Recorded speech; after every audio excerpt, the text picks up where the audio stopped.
Hey everybody, it's Batmerk. Today I'm going to be reviewing Conan the Barbarian, number 24.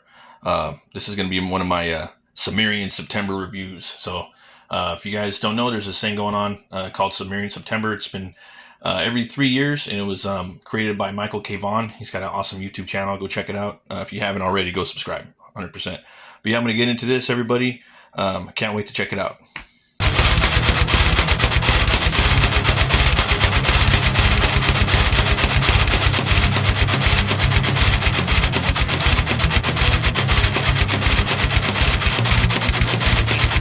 All right, so we start off with this excellent cover right here by the awesome Dan Panosian. Really digging this this Conan going through the subterranean levels of Stygia in this piece. Really digging it. He looks a little different too, even from some of the other Conans. A little bit of coffee. I did like this issue a lot. There's some references to God in the Bowl. I really didn't see coming, but there's a ad right here for some pastiche, Conan Songs of the Slain by Titan Books. And then we have the map of where everything's taking place right now. We'll do a little catch up right here on the synopsis. Having incapacitated the sorceress Athir Bast, Conan of Samaria heard from ally Zula of the growing strength of Stygian sorcery in Kashata, using his strange abilities to shapeshift into the guise of Athir Bast. Zula detailed his plan to infiltrate the tower of the grand sorcerer Thoth Amon, so he could waylay their dark plans for power. Once Conan and Zula gain entry into the brood, Thoth Amon's inner sanctum, the snake-shrouded sorcerer unveiled his cult's many machinations.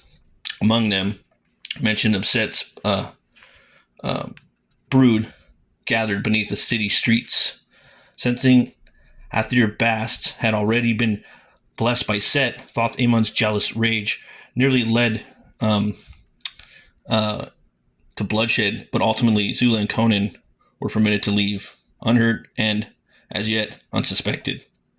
Racing across the city, Zula and Conan returned to Athir Bast's chambers only to find the sorceress had escaped, as war horns rang out across the city, alerting all to their presence. So, a lot happened in the last issue. You got to see Thoth Amon and all of his grandeur coming into this version of Conan, the heroic signatures, and it was badass. They had a lot of really cool panels in there. I'm loving the artwork in this series so far.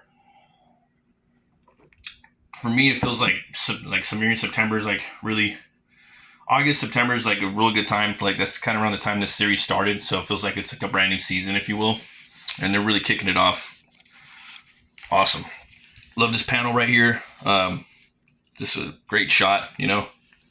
Double perspective, maybe even triple. I have to pull up my ruler, but you can see they're looking for Conan and Zula. They're searching for him. You got a whole city of these guys. A nest of serpents, part 4. In the nets beneath. Amra of Akabatana, or Akbatana, is the name Conan chose as his moniker in the arena, and now it is up to the name he hears on the lips of every citizen in Century, in Kashata city of dark sorcery. By his side, Zula, guardian of the grasslands and fervent foe to every snake worshiper in Stygia. Yeah, awesome piece right here. They're moving through the city. Some excellent shots. Right here, he's talking about Thoth Amon, sensed he had been touched by Set, the snake god of this age, and it made him jealous. But they got out, and then creeping along. Let me get this awesome shot right here. These guys coming up, about to take him out. 3 versus 2. Surrender or die. Indeed. Take your pick. We got this cool battle sequence right here. Conan in his most feral. Good shot right there. Bloody and uncompromising. No onlookers to impress. No time to show off. Cool little little fight right here. So this guy's coming up from behind, about to jump swipe him. Conan still has the torch in hand. Does a little block, headbutt, drops a sword. Gives him a a little fire gut. And then Zula, he's dropping the sword on him. Cool little battle. Going to another excellent shot right here. Through the winding subterranean tunnels, the pair descend even further into the darkness, until at last they find one of the locked doors, spoken of in fearful whispers. Perhaps use the carvings as a handhold and... No, if the rumors are true, these doors are trapped with enchanted protection. But if I use the snake's spirit's power and show it I am a loyal servant of Set, the massive door slides open. Whisper quiet, leaving Conan to wonder if anything in the cursed city is what it seems. Dozens of steps carry them further down, till last they arrive. By the blood of the moon. And we come upon another awesome double-page spread right here, and this is setting up to, God in a bowl at a loathsome birthing chamber, blessed in black. Hope there's not xenomorphs in there.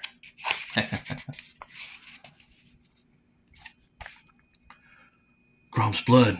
Who knew this could breed horrors on such a scale? These aren't just snakes. The torchlight burns bright at its source, but its illumination is swallowed quickly around and within the stifling gloom. Serpentine movement and glimmering scales. Yeah, this is pretty terrifying, Obviously, Howard took some inspiration from, the Gorgons, Medusa, when he was coming up with these characters. They are children, yet each is larger than a man and thick as a tree trunk. Conan lunges forward and swings his blade, but the creature effortlessly weaves around the blow. Its impressive expression unchanged. These are man-serpents, cursed crossbreeds of the ancient world. Whatever you do, do not meet their gaze. Sound advice, but given too late. Conan is already transfixed by the piercing emerald eyes glaring back at him. The cold, strange chords in the deepest recesses of his mind. Stirring, often fears, and fateful memories. So right here you get the God in the Bowl reference. If you guys haven't read God in the Bowl, I highly recommend it. He's one of the younger days of Conan. He's inside of a museum and he gets caught up in a murder mystery. It's kind of like Clue done Howard style, but way more metal. When I read the story, I always pictured, I didn't really picture like this is what the beast would look like. For me, it was always something a little more alien in the face, but at least that's what my mind populated as I read the words, the text. But this is even better than what I imagined. This is pretty scary. Good horror. As a young thief in Numalia, Conan's first glimpsed this same impossibility, inhuman yet also divine. And in those eyes, a message. The amulet is responding to the serpents, driving them wild. I cannot change form. In thy youth we met, and here thee stands once more. Why such cycles of temptation, unless 'tis fated to be? Ancient feuds must crumble. Conan, you must resist, or all shall be doomed. Or all else will be doomed. So that's not the, that's That's someone else. So I don't know. Yeah, I don't know if that's going to be Set. I don't know if they're changing Set into a woman. It sounds like it, but I believe Set was a man in the Howard original canon. We'll have to look into that because I don't think that's the sorceress from this book. Was it Thoth? I don't think it's yeah, I don't think it's her. You know, I don't think it's Athir Bast. It doesn't look like her. She does wear some headgear though, so it's a little. I have to go back and I don't think it's her.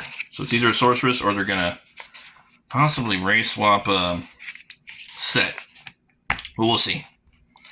Okay, here we go. But I'm gonna leave it right there, guys. The rest of the book is action packed. You guys got to check it out. We'll jump to the back because I want you guys to go out and buy this book. You guys got to check it out. Let's see here. And we got the Conan Bigger and Better Than Ever, bound in Blackstone Deluxe Edition. The deluxe hardcover edition featuring Conan's heroic new era in comics, featuring exclusive artwork and interview with writer Jim Zub and forward from Conan Comics legend Roy Thomas. So it's going to be badass. And we got the covers right here. That one's awesome. This guy's fantastic. Love his work. Luke Eidenschnick. Yeah, I've been following him on socials. This guy's got some badass line work. Yeah, very respectable work. I got this cover. Is not my personal taste for Conan, but it's good to have a variety. And then right here, Serpents in Human Form, The Sinister Villains of Stygia by Jeffrey Shanks. Part 24. The Stygians were an ancient race, a dark, inscrutable people, powerful and merciless. Robert E. Howard, The Hour of the Dragon. Stygia, with its black pyramids, serpent-haunted temples, and necromantic priesthoods, has long been the Hyborian Age's most potent symbol of decadent evil and shadowy menace. While Thoth Amon, high priest of Set and vile sorcerer, rightly claims his place as the most famous Stygian villain in Robert E. Howard's Conan stories, he is far from alone. Throughout Howard's stories, a variety of Stygian antagonists appear in guise ranging from conmen to scheming priests, exiled princes to cunning necromancers. Together they help define Stygia's literary role as a land of treachery, deception, and eldritch corruption. One of the most intriguing Stygian adversaries Conan encounters is Thutmose, pardon my Howardian, a priest of Set in The Hour of the Dragon, a scheming rival to Thoth Amon. Thutmose, it could be Thutmose, I gotta work on that, seeks to usurp power for himself. Ambitious and treacherous, Thutmose embodies the political infighting and ruthless optimism within Stygia's theoretic hierarchy. He commands sorcerer's talents of his own, including the deadly Black Hand of Set, and he seeks control over the heart of Achaemon, a legendary artifact of immense power.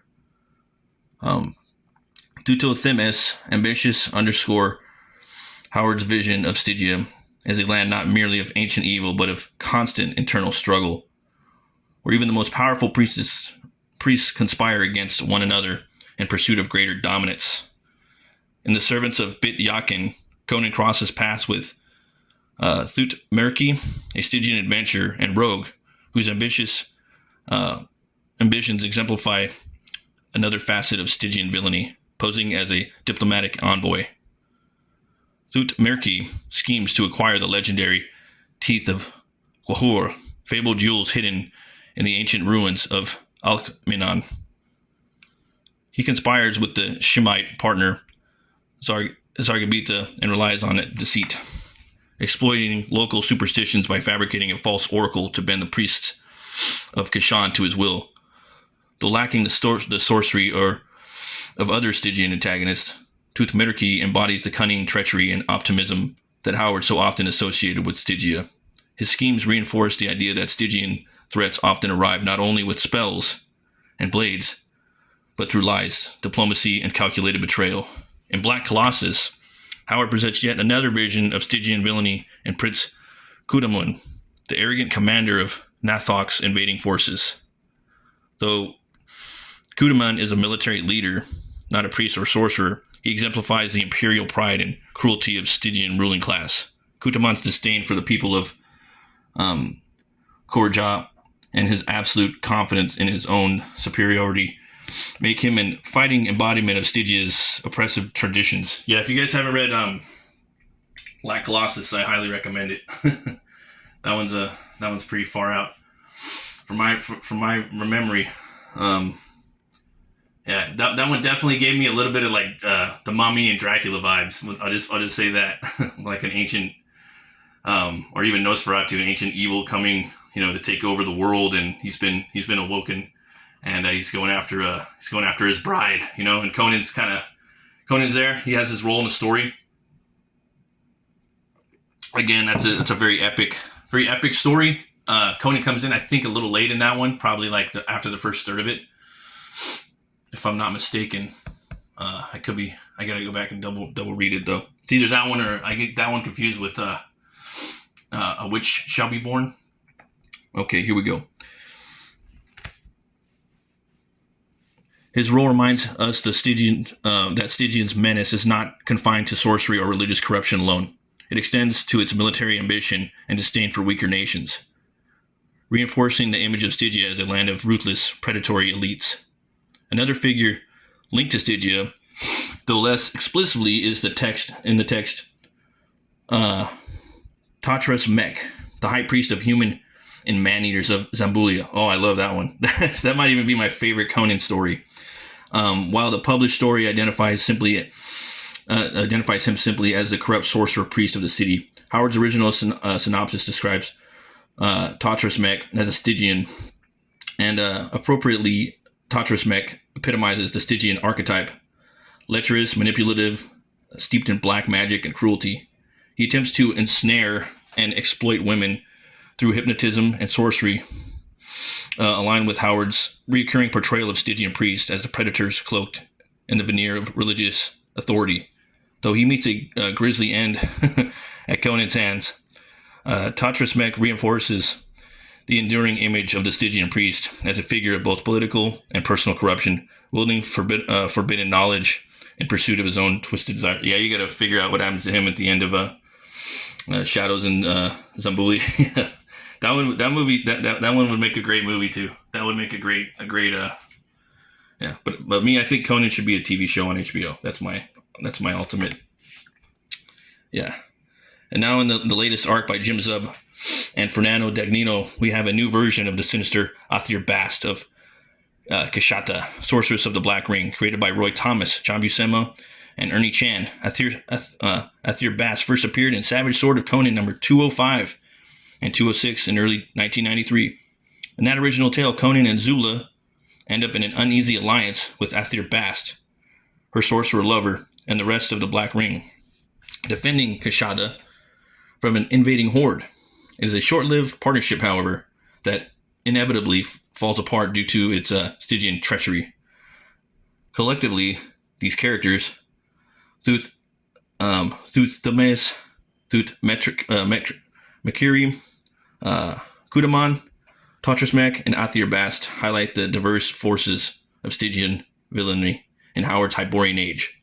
Some operate through through sorcery and priestly intrigue, others through cunning and brute military power.